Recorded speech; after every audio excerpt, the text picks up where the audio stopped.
Depuis plus d'un siècle, le buste de Néfertiti est considéré comme le plus beau visage de l'histoire antique. Des millions de personnes se sont tenues devant lui. Personne ne savait ce qui se cachait dessous. Puis, un scanner a percé le plâtre peint et quelque chose est apparu à l'intérieur du calcaire, quelque chose qui n'aurait jamais dû être vu. Quelque chose que le sculpteur avait délibérément dissimulé. Quelque chose qui contredit silencieusement tout ce que le monde croit à son sujet. Chaque année, plus d'un demi-million de visiteurs se rendent à Berlin pour admirer la reine égyptienne. Or, le scan n'a pas révélé l'apparence de Néfertiti telle qu'elle était réellement.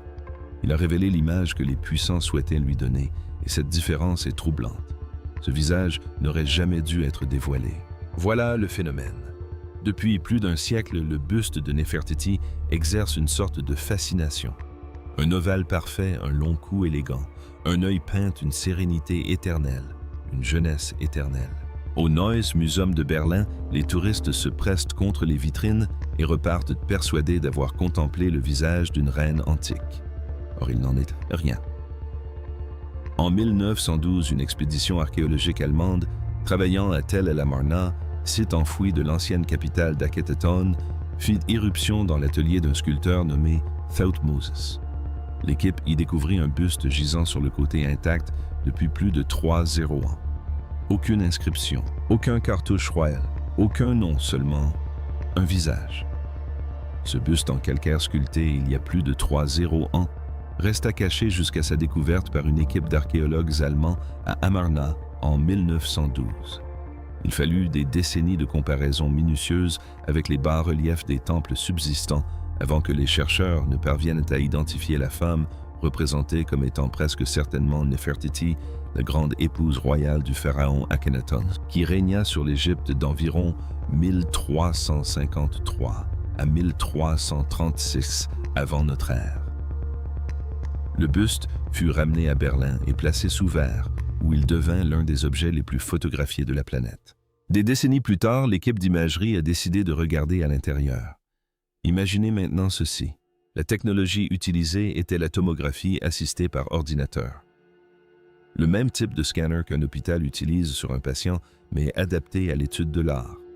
Elle projette des rayons X à travers l'objet, sous des centaines d'angles, et reconstruit son intérieur en 3 dimensions, couche par couche, sans jamais toucher la surface. Une fois le scan terminé, l'équipe s'est rassemblée autour de l'écran, s'attendant à confirmer ce que tous les historiens de l'art supposaient depuis des décennies, un noyau de calcaire massif, un simple enduit de plâtre, un portrait royal classique raffiné mais fidèle. Sous la célèbre façade peinte se cachait un second visage distinct. Sculpté dans le calcaire avec une précision méticuleuse et dissimulé sous des millimètres de plâtre, se trouvait le portrait d'une femme qui ne ressemblait en rien à celle du musée. Le nez était plus fin, plus long, plus prononcé. De légères rides aux commissures des lèvres, un fin pli sous les yeux. Les pommettes étaient légèrement asymétriques. Les 2 moitiés du visage n'étaient pas parfaitement symétriques. Ce n'était pas la déesse derrière la vitre. C'était un être humain et quelqu'un l'avait enfoui sous du plâtre pour y greffer une autre femme. Un sculpteur qui a menti. De nos jours, Néfertiti est devenue l'une des figures emblématiques des musées berlinois. Or, il convient de s'interroger sur ce que cela signifie. Thoutmoses n'était pas un simple apprenti. C'était un maître sculpteur au service de la plus haute instance du patronage royal.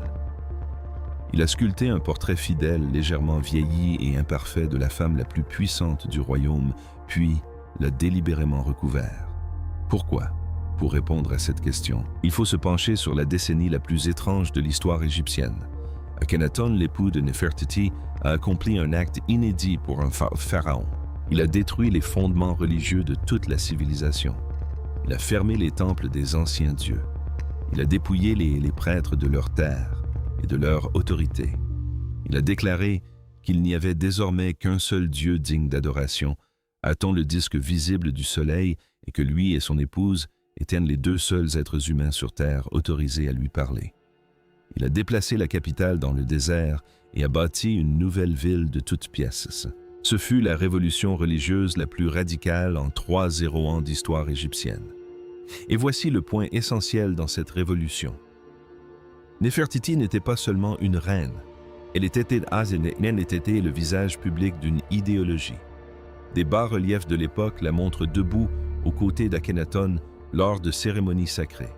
D'autres bas-reliefs la montrent seule brandissant une massue de guerre au-dessus d'ennemis agenouillés, une pose auparavant réservée aux pharaons eux-mêmes. Aucune reine égyptienne n'avait jamais été représentée de cette façon. Elle était co-régente en tout sauf en titre, et peut-être aussi en titre. Ainsi, le buste n'a jamais été un souvenir privé. C'était un instrument de propagande d'État. Ce visage lisse, intemporel et parfaitement équilibré correspondait exactement à l'image qu'un régime naissant et fragile se devait de projeter auprès d'une population contrainte d'abandonner tous ses dieux. Le buste ne représentait pas Néfertiti telle qu'elle était, mais telle qu'elle devait apparaître. Et voici le détail qui devrait vous glacer le sang. Les archéologues l'ont découvert dans l'atelier d'un sculpteur, non pas dans un temple ou un tombeau, mais dans un atelier. Cela signifie qu'il s'agissait d'un modèle maître, une référence que les copistes de tout l'Empire devaient reproduire inlassablement jusqu'à ce que chaque Égyptien qui la contemplait voie la même image standardisée. C'est ce visage que le monde admire depuis un siècle. Ce n'est pas un portrait, c'est un masque. Si vous souhaitez continuer à explorer les secrets enfouis avec cette femme, son nom effacé, son corps brisé, ses filles disparues, sa tombe encore cachée, abonnez-vous. Plus vous approfondissez cette histoire, plus elle s'assombrit, car le masque n'est que la première couche. Un nom effacé, c'est là que les choses deviennent étranges. Vers la 12e année du règne d'Akhenaton, qui dura 17 ans, Néfertiti disparaît. Aucun avis de décès, aucune inscription funéraire, aucun tombeau identifié. La femme la plus représentée de l'Égypte de la basse époque, une figure omniprésente sur les murs des temples et les bas-reliefs des palais, disparaît tout simplement des archives officielles. Pendant la majeure partie de l'histoire moderne, les érudits ont supposé qu'elle s'était morte de la peste ou d'une maladie et que son histoire avait été perdue à jamais. L'archéologie a contredit cette hypothèse. Sur de nombreux sites de temples datant des dernières années du règne d'Akhenaton, les chercheurs ont identifié un schéma qui ne correspond pas à une dégradation accidentelle. Le nom de Néfertiti avait été délibérément effacé des inscriptions et remplacé par un autre non pas à un seul endroit, mais systématiquement sur plusieurs monuments par des mains expertes. Au même moment, un nom jusque-là obscur fit surface Neferneferuaten, une souveraine ayant brièvement régné entre la mort d'Akhenaton et l'avènement de Toutankhamon. Et c'est là que tout change. Les marques grammaticales associées aux titres royaux de Neferneferuaten sont féminines. Les pronoms sont féminins. Les terminaisons verbales sont féminines. Qui que fût Neferneferuaten, les inscriptions identifiaient systématiquement la souveraine comme une femme. L'égyptologue James Allen a passé des années à étudier ces inscriptions. Allen et plusieurs autres chercheurs ont élaboré une argumentation rigoureuse, presque chirurgicale, qui démontre que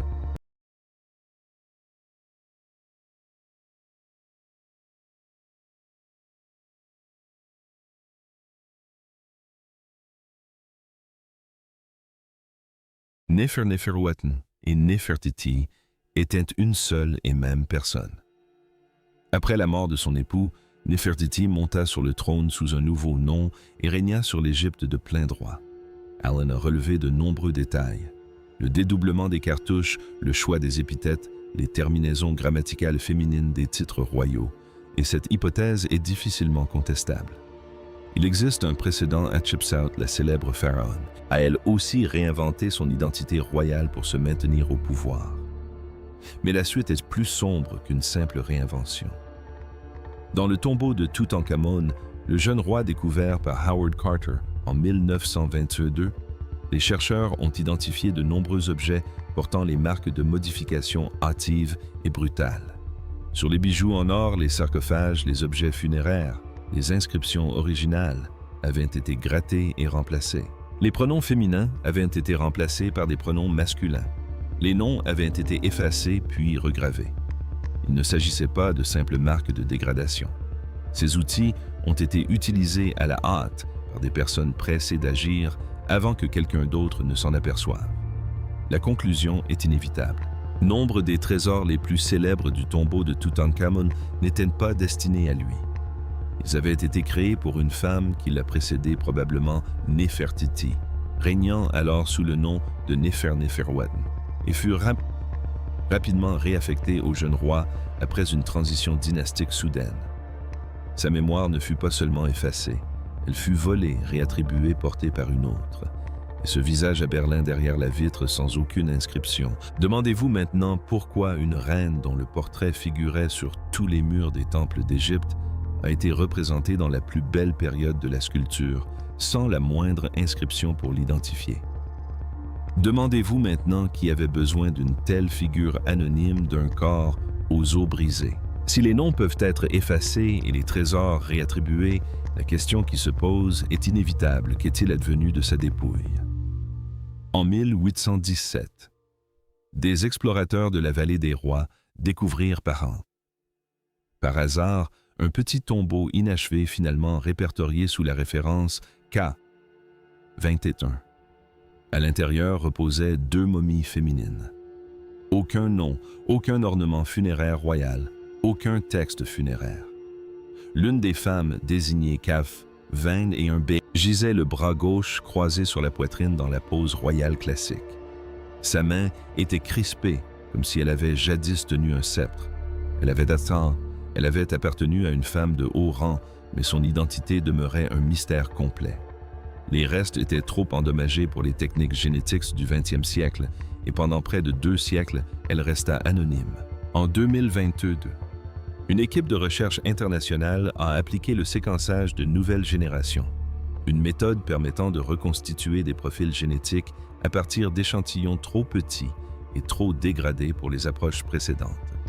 Ils ont ainsi réussi à reconstituer un profil complet d'ADN mitochondrial à partir de la souche KV21B. L'ADN mitochondrial se transmet exclusivement par la lignée maternelle sans dilution de génération en génération. C'est l'un des outils les plus fiables pour établir la parenté maternelle. Le résultat fut une véritable électrocution. KV21B partageait une lignée maternelle avec Toutankhamon. Elle n'était pas seulement de sang royal, elle était apparentée directement du côté de sa mère au plus célèbre jeune roi de l'histoire. Elle aurait pu être sa mère, sa tante ou sa sœur aînée. Lorsque cette découverte est superposée aux données archéologiques existantes de la période, une identification se détache nettement des autres. La candidate la plus plausible est Néfertiti, mais ce n'est pas cette identification qui a troublé l'équipe médico-légale. C'est le corps lui-même qui les a intrigués. Lorsque le docteur Sahar Salim de l'Université du Caire, l'une des plus grandes égyptologues médico-légales au monde, a réalisé des scanners CT détaillés de la tombe K21B, elle s'est penchée vers l'écran et a commencé à décrire ce qu'elle voyait. Et ce qu'elle voyait n'était pas une décomposition naturelle. Les 2 bras étaient brisés et tordus vers l'arrière selon des angles anormaux. La cage thoracique était écrasée. Le crâne présentait des fractures sur un côté, aux bords tranchants caractéristiques d'un coup direct et violent et non de millénaires de pression lente sous les décombres de la tombe. Salem en conclut que les blessures étaient survenues au moment du décès ou très peu de temps après. Et voici ce qui rend la chose encore plus troublante. Une cage thoracique écrasée par l'effondrement de pierre tend à se fracturer selon des schémas arrondis et prévisibles suivant les lignes de pression. Or, les fractures de KV21B ne présentaient pas ces caractéristiques. Les bras tordus et brisés dans le dos sont compatibles avec une contention. Un corps maintenu de force dans une position que la femme vivante n'aurait jamais adoptée volontairement. Les fractures du crâne avec leurs bords tranchants vers l'intérieur suggèrent l'utilisation d'une arme lourde avec intention. Rien de tout cela ne correspond à l'explication d'un accident. Une femme de haut rang de la famille royale de la fin de la 18e dynastie apparentée à Toutankhamon fut inhumée anonymement dans un tombeau indigne de son rang. Son corps portait les stigmates d'une violence extrême et délibérée.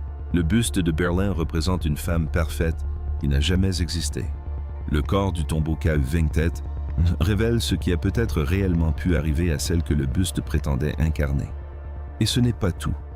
Une porte secrète se cache à l'intérieur d'un tombeau célèbre. Il existe une théorie concurrente concernant son lieu de repos, et elle est encore plus étrange qu'une mort violente dans une tombe anonyme. En 2015, l'égyptologue britannique Nicholas Reeves, après une longue période de travail, s'est penché sur un écran et a fait une annonce qui a semé la stupeur dans le milieu.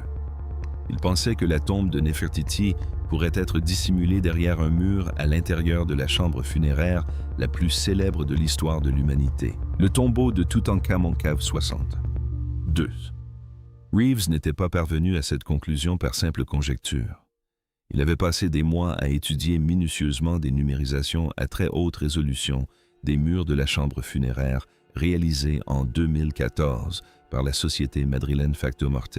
Il restait assis devant ces images nuit après nuit, zoomant au-delà de la surface peinte, cherchant ce que l'œil humain ne pouvait voir en se tenant dans la pièce. Finalement, sur les murs nord et ouest, il les découvrit. De faibles motifs linéaires, des contours subtils, une géométrie qui ne correspondait pas au grain naturel du calcaire. Il leur voyait des portes scellées, recouvertes de plâtre, puis peintes pour disparaître. C'est là que les choses se compliquent. Le tombeau de Toutankhamon est inhabituellement petit pour un pharaon. Son agencement rond avec les conventions architecturales royales habituelles. Des signes évidents indiquent que l'inhumation a été précipitée. Selon la théorie de Reeves, le tombeau avait été initialement creusé pour une autre personne, probablement Néfertiti. Et lorsque Toutankhamon mourut subitement vers l'âge de X8 ou X9 ans, les ouvriers murèrent les appartements du premier occupant et entassèrent le jeune roi dans ce qui était en réalité l'antichambre. En 2016, une équipe de recherche japonaise, utilisant un radar à pénétration de sol, a signalé des anomalies derrière le mur nord compatibles avec la présence d'un vide caché. Le ministère égyptien des Antiquités a prudemment envisagé cette possibilité. L'affaire a fait la une des journaux du monde entier.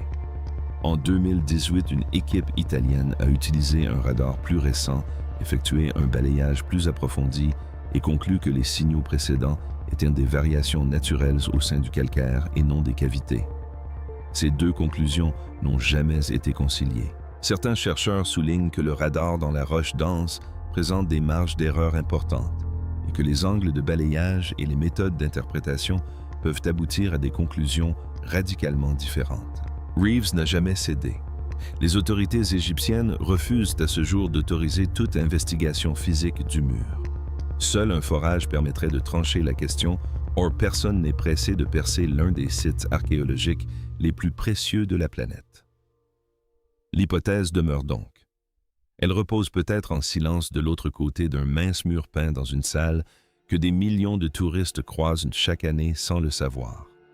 Imaginez à nouveau le buste, derrière sa vitre à Berlin, un visage sans nom et peut-être au loin dans le désert, un corps sans sépulture. Deux moitiés d'un même effacement séparées par 3 zéros et un océan. Les filles disparues. Effacer une reine ne se limite pas à retirer son nom des temples. Cela implique d'effacer les personnes qui perpétuent sa lignée, et le sort réservé aux 6 filles d'Akhenaton et de Néfertiti suggère que quelqu'un l'avait parfaitement compris. Imaginez-les sur les murs des premiers temples d'Amarna, 6 petites filles, Meritaton Meketaten, Ankhesenpaten, Nefer-Neferuaten, Tacherit, Nefer-Neferure et Setepenre. Elles sont omniprésentes dans les premiers reliefs, les scènes familiales, les processions religieuses, les cérémonies d'Aton. Puis après la 12e année du règne d'Akhenaton, elles disparaissent une à une. Commençons par Meketaten, la 2e fille. Vers la 14e année du règne, elle meurt. Une scène murale conservée dans le tombeau royal d'Amarna montre ses parents en deuil. Akhenaton et Néfertiti sont penchés sur elle, pleurant ouvertement, une des rares images d'émotion aussi intime du monde antique. Mais voici le détail que personne ne peut expliquer. Chier. Juste à côté des parents en deuil dans la même scène, se tient une nourrice qui tient un nouveau-né. Aucune inscription n'explique l'identité de cet enfant. On ne trouve aucune trace de lui ailleurs. Certains érudits ont avancé une hypothèse glaçante. Meketaten serait morte en couche, peut-être suite à un mariage arrangé au sein de la famille royale, une pratique courante chez les dynasties égyptiennes pour préserver la pureté de la lignée. L'image fige cet instant à jamais, une fille morte, un nourrisson sans nom, 2 parents qui ignorent encore que leur dynastie s'effondre. Quant à Ankhesenpatan, la 3e fille, son destin est le mieux documenté, et c'est celui qui brise le cœur. Après la chute du régime d'Amarna, elle réapparaît sous le nom d'Ankhesenamun et épouse son demi-frère Toutankhamon, une union politique destinée à légitimer ses prétentions au trône. Ils étaient enfants. Il mourut jeune et sans descendance. Puis, elle accomplit un acte sans précédent. Elle prit un stylet et écrivit une lettre au roi des Hittites, l'empire rival du Nord, le suppliant d'envoyer l'un de ses fils l'épouser, car comme elle le disait, elle ne s'abaisserait pas à épouser un serviteur. Le prince hittite fut dépêché. Il fut assassiné en route pour l'Égypte. Puis, Ankhesenamun disparaît complètement des archives. Ni tombe, ni momie, aucune identification. La dernière fille royale d'Akhenaton et de Néfertiti s'évanouit en plein milieu d'une phrase. Les 4 autres filles ne laissent presque aucune trace, aucun document confirmé de leur décès, aucune momie qui leur soit formellement attribuée. Des 6 fils de l'une des femmes les plus puissantes de l'histoire égyptienne, les archives ne conservent que des fragments. Et les lacunes sont bien trop nettes, bien trop uniformes, pour être dues à une dégradation aléatoire au fil des siècles. Ce n'était pas un coup du sort. Lorsque le général Horemheb accéda au pouvoir après le bref règne du successeur de Toutankhamon, il entreprit une campagne délibérée pour effacer la période d'Amarna de la mémoire égyptienne. Il ne se contenta pas de faire disparaître les noms gravés sur les murs des temples. Il élimina ceux qui auraient pu perpétuer cet héritage. 100 tombes identifiées, point de culte funéraire. 100 cultes funéraires, point de continuité politique. 100 descendants reconnus. La lignée d'Amarna cessa d'exister dans le cadre juridique et religieux du royaume. Un buste anonyme dans un musée berlinois, un corps aux ossements brisés dans une tombe anonyme. 6 filles réduites au silence. Ce n'était pas l'œuvre du temps. C'était une campagne et elle faillit réussir. Le prix d'une lignée divine. Il existe une dernière strate, la seule qui ne soit pas d'origine humaine. Elle est inscrite dans le patrimoine génétique de la famille et contribue à expliquer la chute si rapide et si violente de la dynastie. En 2010, une importante étude publiée dans le Journal of the American Medical Association a analysé l'ADN de plusieurs momies liées à Toutankhamon. De plusieurs momies liées ça. L'objectif était simple, confirmer les liens de parenté. Les découvertes ont largement dépassé ce but. Les données ont clairement mis en évidence à maintes reprises des mariages consanguins sur plusieurs générations de la 18e dynastie. Ce choix était délibéré. Les membres de la famille royale égyptienne se mariaient au sein de leur propre famille car ils croyaient préserver une lignée divine remontant directement aux dieux. Les conséquences biologiques furent terribles. Les mariages consanguins répétés sur plusieurs générations entraînent l'accumulation et la transmission de gènes récessifs nocifs. Toutankhamon en est un exemple frappant. Les scanners de son corps ont révélé un pied botte, un affaissement partiel de la voûte plantaire de l'autre pied, des signes de maladies osseuses récurrentes et une fragilité osseuse extrême. Les cannes retrouvées dans sa tombe n'étaient pas des objets de cérémonie. Il en avait besoin. Il est mort vers l'âge de X8 ou X9 ans très probablement, des suites d'une série de complications médicales auxquelles son corps n'a plus pu lutter. En 2022, lorsque le profil génétique de KVV21B a été ajouté à l'analyse, une mutation spécifique a attiré l'attention des chercheurs. Elle est associée aux maladies du tissu conjonctif affection, touchant les tissus qui maintiennent les os, les organes et les vaisseaux sanguins ensemble. Les personnes atteintes de ces maladies ont tendance à avoir des ecchymoses plus facilement. Leurs os se fracturent plus facilement. Elles sont sujettes aux hémorragies internes, même pour des blessures auxquelles d'autres personnes survivraient. Maintenant, si l'on met en parallèle cette découverte et les preuves médico-légales de traumatisme violent sur le corps de KV20 et un B, une possibilité plus sombre se dessine. Son agresseur savait peut-être à quel point elle était fragile. Il savait peut-être que ce qui n'aurait fait que blesser une autre personne pouvait lui être fatal. Il y a une autre dimension biologique à prendre en compte. Les analyses tissulaires de momies de la période d'Amarna ont révélé des taux anormalement élevés de mercure, d'arsenic et de plomb. Ces métaux entraient dans la composition des pigments minéraux largement utilisés dans les peintures des temples et palais du culte d'Aton. Une exposition prolongée endommage le système nerveux, affaiblit le système immunitaire et diminue la densité osseuse. L'environnement même qu'Akhenaton et Néfertiti avaient créé autour d'eux, ce complexe de temples éblouissants, baignés de soleil et resplendissant de couleurs chatoyantes, empoisonnait peut-être lentement les personnes qui y vivaient. Il ne s'agissait pas d'un complot, mais le résultat fut une famille régnante à l'immunité, affaiblie aux os fragiles et à l'espérance de vie, réduite à la tête d'une révolution religieuse que le reste de l'Égypte attendait de voir se terminer. La dynastie n'a pas seulement échoué politiquement, elle a aussi échoué biologiquement. Et Néfertiti, si puissante fut-elle, n'y échappa pas, ce que son visage révèle vraiment. Maintenant, en sachant tout cela, retournez au buste du Neues Museum de Berlin. Tenez-vous devant la vitre, regardez le visage que le monde croit connaître. Cette sculpture n'est pas un hommage à une grande reine. Il ne s'agit pas d'une célébration de la beauté intemporelle. C'est un objet construit durant une période historique instable à des fins de propagande précises. Préservée jusqu'à nos jours en grande partie par hasard, car elle fut oubliée dans l'atelier d'un sculpteur lorsque la ville d'Amarna fut abandonnée et que le désert engloutit tout. La face extérieure est la version officielle, celle approuvée par le pouvoir. La face intérieure, révélée par le scanner, est plus proche de la femme réelle, mais elle n'est elle aussi qu'une sculpture de pierre. La véritable femme semble de plus en plus être le corps de la tombe Cave-20. Maneton anonyme brisé, enterré dans des conditions indignes de la plus humble des souveraines, et a fortiori de la reine la plus puissante de son temps. Il y a un paradoxe dans cette histoire qu'il est presque impossible d'ignorer. Ceux qui ont effacé son nom des murs du temple réaffectés. Ces trésors à un successeur adolescent peut-être murer sa tombe derrière une autre et effacer ses filles des archives historiques ont réussi presque tout ce qu'ils ont entrepris. Son nom a quasiment disparu de l'histoire égyptienne pendant 3 ans. Son tombeau n'a jamais été formellement identifié. Ses filles n'ont presque rien laissé derrière elles. Mais il y a une chose qu'elles n'ont pas pu effacer et la raison en est presque mythologique tant elle est ironique. Le buste a survécu précisément parce qu'il était anonyme. Il ne portait aucune inscription, aucun nom. Il reposait dans l'atelier d'un sculpteur abandonné sous les décombres d'une ville que la dynastie suivante voulait faire oublier. Cela n'intéressait pas les responsables de la campagne d'effacement, alors ils l'ont laissé là. Le sable l'a recouvert. Et 3 ans plus tard, un archéologue allemand l'a déterré.